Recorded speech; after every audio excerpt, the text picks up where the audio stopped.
Ward number 1 માં અપક્ષ ઉમેદવારી નોંધાવનાર હરીશ પટેલના ચૂંટણી કાર્યાલયનું ઉદ્ઘાટન કરવામાં આવ્યું। છાણી ગામ ખાતે તેમણે ચૂંટણી કાર્યાલયની શરૂઆત કરી છે, જેમાં મોટી સંખ્યામાં તેમના સમર્થકો, ટેકેદારો અને ગામના લોકો ઉપસ્થિત રહ્યા હતા। ગત ટર્મના જે કાઉન્સિલર હતા, કોંગ્રેસ દ્વારા તેઓને ટિકિટ આપવામાં આવી હતી અને તેઓ જીત્યા હતા, કાઉન્સિલર બન્યા હતા, પરંતુ આ વખતે કોંગ્રેસ દ્વારા તેમને ટિકિટ ન આપવામાં આવી, એટલે હરીશ પટેલ નારાજ થઈને અપક્ષ ઉમેદવારી નોંધાવી છે।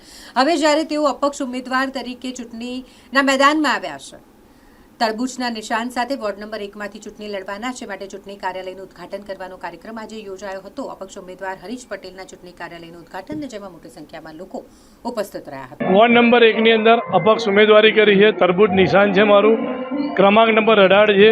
26 તારીખે ચૂંટણી જે છે એની અંદર વોર્ડ નંબર 1 ના છાણી વિસ્તારમાં આજે ચૂંટણી કાર્યાલયનું ઓપનિંગ રાખવામાં આવ્યું છે।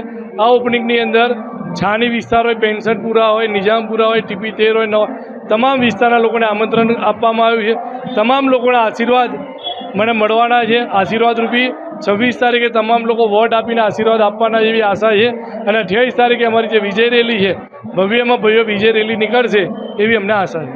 જે રીતે તમે લોકોની બહુ મદદ કરી છે, તમે કોંગ્રેસના એક કોર્પોરેટર, પૂર્વ કોર્પોરેટર રહી ચૂક્યા છે, તમે અપક્ષની ઉમેદવારી કરી છે, એ તમને કેવો પ્રતિસાદ મળી છે?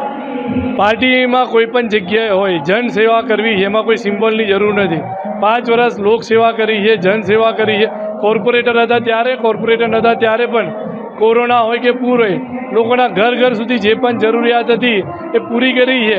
એટલે અમને વિશ્વાસ છે કે અમારા જે 62,000 પરિવારના સભ્યો છે એમના મને આશીર્વાદ મળવાના છે।